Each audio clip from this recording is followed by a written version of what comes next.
Yes, he went up later on, so yeah. No injury concerns, all players fit, all players look really good, are in a good shape, so yeah, we are ready for our first home game in the Conference League. Kristancius Uche played for the under-21s yesterday. What was the thinking with that, and will he be involved on Thursday? Yes, but it was also Romain Esse and Rio Cardins and Kaden Rodney played there, and it was just they didn't play for the international team, so they were called up by Nigeria, by the England under-21s, but didn't get minutes there. Romain and Uche, they didn't play many minutes for us, and we don't train at the moment a lot, so we have now 4 games in 9 days. That means just recovery, and it was the last opportunity to give them an 11 against 11, getting a little bit of feeling for this. What's important, yeah, if they have to play in the next 4 games, and then they didn't play an 11 against 11 for maybe 3 or 4 weeks, you are not best prepared, and that was the reason behind it. Just playing 45 minutes, but will be involved in the matchday squad. And with Uche in particular, how has he settled in so far? Is he on track in terms of where you hope he'd be right now? It's the same for everyone. I think I don't know if it was you, but I was asked about Romain. It's as soon as we believe a player can help the team to win a game, he will play.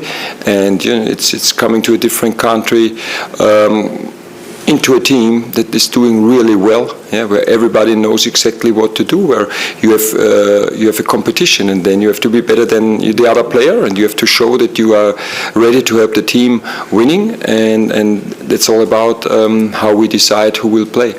6 matches in the space of 17 days. What can we expect tomorrow in terms of your starting lineup? The best team, like always. So we had 5 days. Between Bournemouth and Larnaca. Internationals got 2 days off to recover. Had prepared yesterday and today in short sessions, but players looked really sharp. And we will play the best team that makes sense for us, and then we prepare for Arsenal. And do you feel like you've got the squad that can cope with this high volume of matches over the course of such a short period of time? Yes. Jean-Philippe, if I can speak to you now, congratulations on becoming a France international. How proud do you feel sitting here now, having played for your national side and scored? Hi. Yeah, I'm very proud of me, obviously, and I'm very happy, and I think I deserve, because I train very hard, and with the Gaffa as well, with all the team. And yeah, it's a dream come true, and I hope I will get called up again. Your form under Oliver Glasner has been incredible since he came to the football club. How much of a role has he played in it? Because he's always said it's on you, it's about you, but how much of a role has your manager played? I think it's on him. Yeah, we play. He used to train in Germany, and when he came in, how we need to play, I think I understand, because I'm from the German league too, and yeah, I train hard every day, and I want to play every game, and I show him I'm ready for him, for the team, for the staff. I show them that I want to play every game. And what gave you the belief that one day that you would become a French international, even during challenging periods in your career, including a challenging period at Palace? Yeah, I'm a guy. I'm very ambitious, and when I think about something, I try to do everything to become true. And finally, for me, only Erling Haaland has scored more Premier League goals this year than you. What has been the key to what has been an incredible period of your career? What? Say again? Only Erling Haaland has scored more goals than you in 2025 in the Premier League. What has been the key to what has been such a brilliant period of your career in terms of your goal scoring? I think it's not only me personally. I have a fantastic team who we believe on everyone, and we just training very hard and believe ourselves, and on the pitch you have the result, and I hope we will keep thinking the same and keep working hard. Thank you very much. Yeah. Thank you. Okay, we'll move to the writers. Who would like to ask? Okay, Bobby, thank you. I'll start with JP. The manager said you apologised to him after the Bournemouth game at the weekend for missing that chance. Although you're scoring a hell of a lot of goals at the moment, perhaps if you look at the numbers, you're slightly underperforming your expected goals for the season. Why do you think that is, and what can you do to improve? I think it's happening sometimes. It's happening, but I hope next time I will score the winner. And there seems to have been quite a public row between you and your former teammate Wilfried Zaha at the moment. Is that a bit of a misunderstanding? Do you think what you said perhaps was taken out of context, or do you generally feel when you was in the dressing room you was being mocked by your former teammates? No, I spoke with him. Everything good with him. And Oliver, Eddie Nketiah was very influential in the game at the weekend. It's obviously a busy period of games now. Is this a chance now for him to perhaps get a couple of starts, whether that's in the 10 or in the striker, and show what he can do? Before it was Uche, now it's Eddie. We can talk about Will Hughes, about Jeff Lerma, about JD Canvo, about Romanes, about Justin Devaney. They all deserve to get more minutes, but at the end, we always look what's best to win the game. It's not, again, it's no gift. You can't say, okay, you get the minutes, but it's also sometimes if you change 8 or 9 positions at once, it doesn't work out because you never trained together. We could see this against Millwall, and then it's a little bit unfair because then all of a sudden you are judged for something you are not accusable, because when you never train together, how can we expect that everything works out? And of course, it's a Conference League game. We want to qualify straight for the round of last 16, and therefore we have to be on our top level. Larnaca won 4-0 against Alkmaar. Even Alkmaar had a red card after 2 minutes, but winning 4-0 against AZ Alkmaar, who won just at Ajax Amsterdam, just shows the kind of quality, and therefore we need to be on our top level, and then it's looking who is available, who is fit, who is in the best shape, and then nominating the team. Appreciate that obviously you want to play the best team at all times, but when we think back to the Everton game of the last 20 minutes, half an hour, where the group looked really fatigued and struggled, is that something you worry over the course of the season? These players could get burnt out. It was at the end of the 3 weeks where we had many games. Now we are at the beginning, and of course you will ask me the same before Arsenal, you will ask me the same before Liverpool, and then we play Brentford, I think, and then we go, I don't know, in where do we play in the Conference League then? We're back home again to AZ. AZ, yes, and then we have the last game against Brighton. So many games coming up, and at the moment the players look fresh. And also, of course, I was thinking about, do we make more subs against Bournemouth? But the team looked so well, they played so well, they did so well, and it's Eddie's substitution. We were 2-0 down, wanted to give an impact there with adding, let's say, maybe more a striker than a midfielder, and it worked. But everything else, we didn't feel that this has a massive impact on the team's performance because they did so well, and then just doing something that somebody's happy, and can say, wow, yes, they made 5 subs, it's good. No, if we think the team needs it, we will do it. If we think a player needs to rest, he will get the rest. If we think a player is fit, he will play. And we spoke to Eddie after the game on Saturday, and he said that he enjoys playing in that 10 role as much as he does in the 9. I appreciate it's a while away, but you are going to lose 10s at some point in the season to the Africa Cup of Nations. Is Eddie an actual option in that position to play there and start there? Yes, definitely. Thank you, Matt. Hi JP. Just with Wilfried Zaha again, was it something, did you call him, did he call you? How did that sort of come about, that conversation with him? No, we talk in private, and that's it. And in terms, did he apologise to you? Did you? Matt, JP doesn't want to go any further, thanks. Okay. Oliver, Justin Devaney has obviously played. You've not got Borna Sosa at left wing back after his suspension.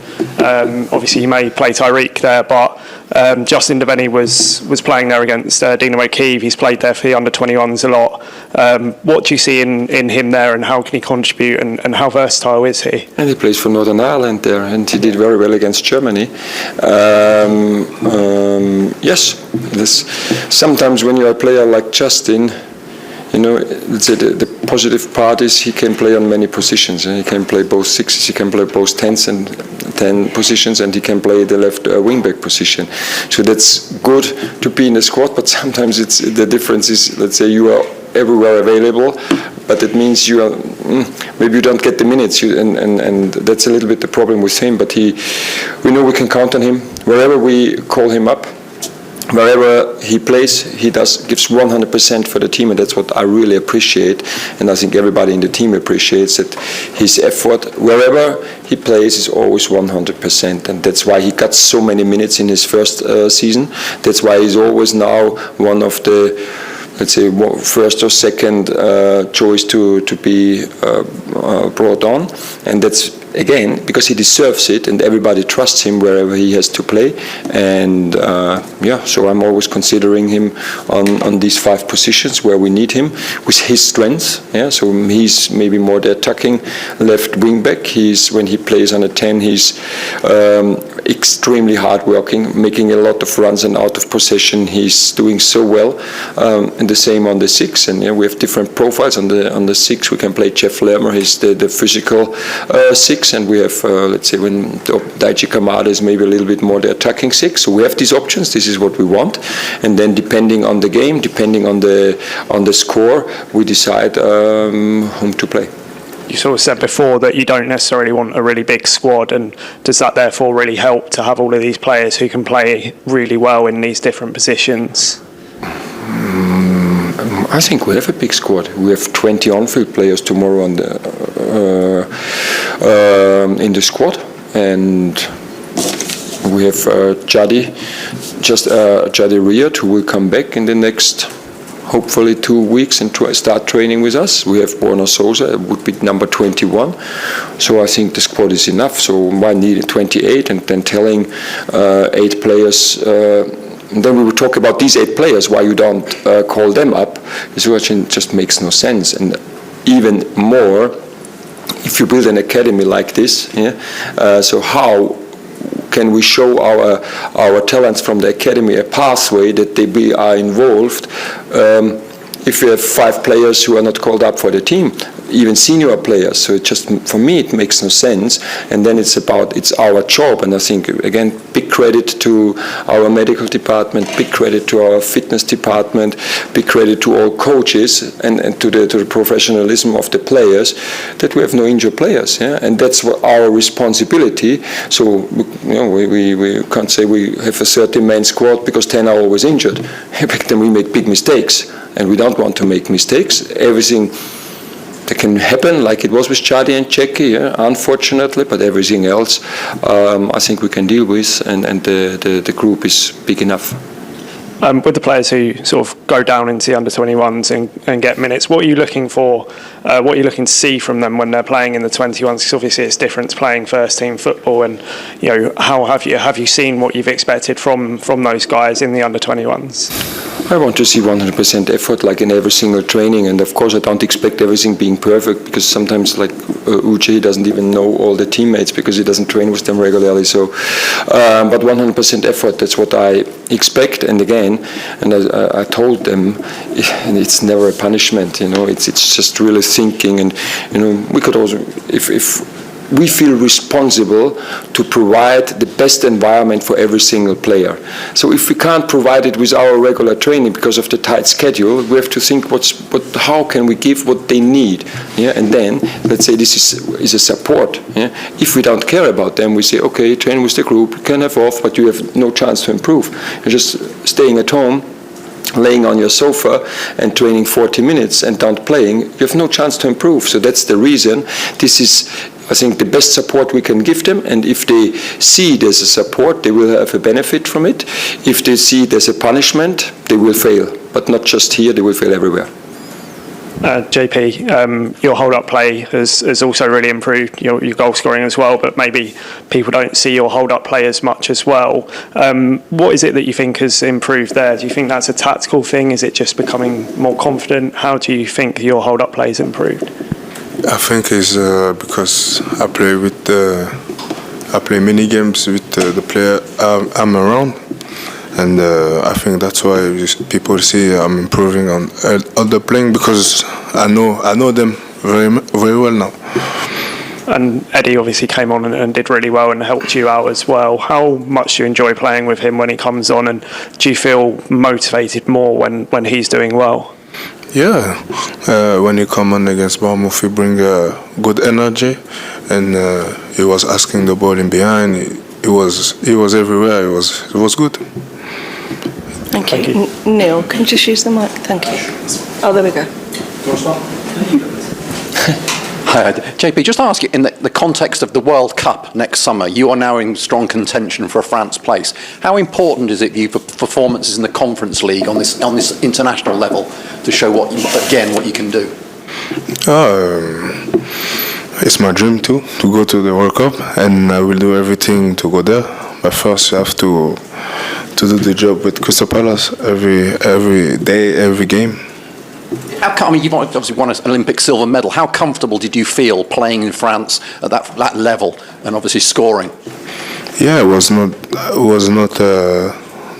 that easy, because I didn't know any of the players there, and we have a long pre-season, and because of the pre-season, I knew some of the players on the pitch, and that made it easy. Michael Lise, was he playing? Yeah. Only I knew just Michael Lise.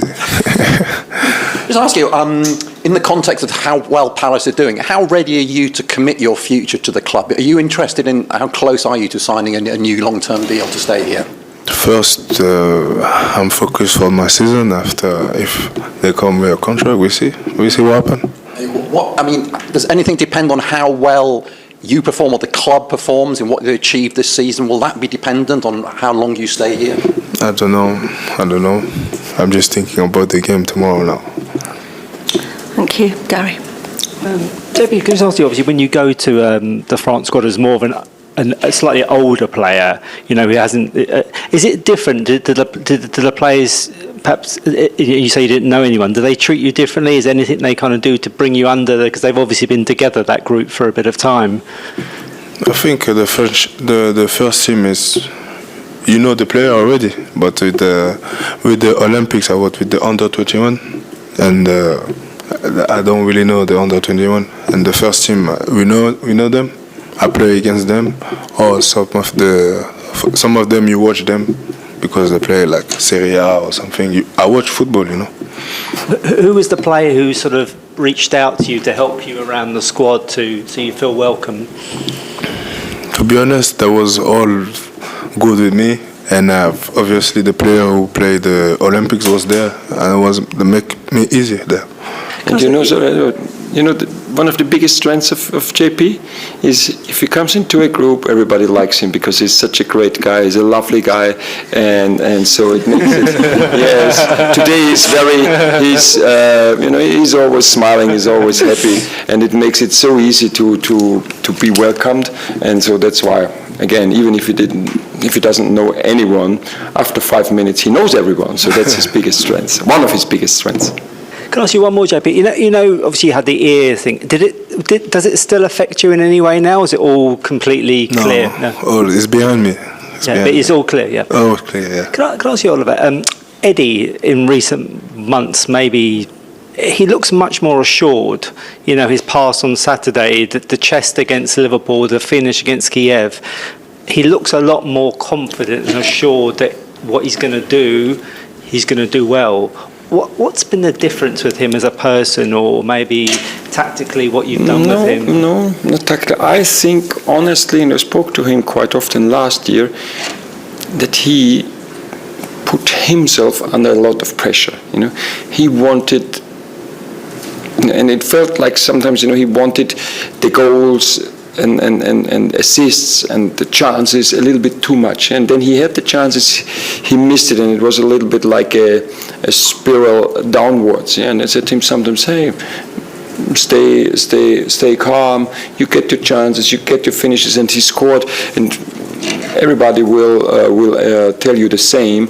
He's working so hard in every single training, and scoring many goals, and then sometimes in the games it didn't work for him, and that he put himself more under pressure. It has to, and maybe after the break and scoring two goals against Wolves in the last week, and even when he missed the preseason, maybe it helped him that he now doesn't feel this pressure, and he's a little bit more relaxed, and this is what I see. He doesn't think now I have to come on and I have to score a goal. So he just say, okay, I do my job and it will work out. And then it's sometimes you assist, sometimes you score. And even in this game, it was not that he had the assist and he had the goal, but everybody felt he had a huge contribution that we could get back into the game, and that's important. Sometimes it's not that you are the one who scores the goal, but with your energy you bring on the pitch, with the runs you make, you create space for the others,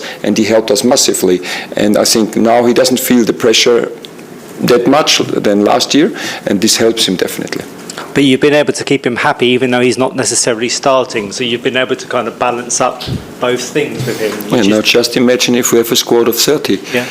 What a job I had. So, yeah, it's and I mentioned it so often, and it's not to keep somebody happy. Everybody is treated well. Everybody feels the appreciation. We try to support every single one, and it's not to keep somebody happy. It's performing well and playing well and winning games, and it's all about that, and everybody knows this, and everybody really has huge effort to help the team and has the commitment to the team. And that's sometimes I had players in my career when I brought them on, they said, what do you expect from me? I said, I don't expect anything, it's if you bring me on, help the team. Yeah, so it's all about that. It's never about the manager. It's never about an assistant. It's about help the team. Yeah, and if you help the team, everybody is happy, and that's the easiest way to keep somebody happy. Is if you see that you can help the team, and this is what Eddie showed. He was the only sub. Yeah, but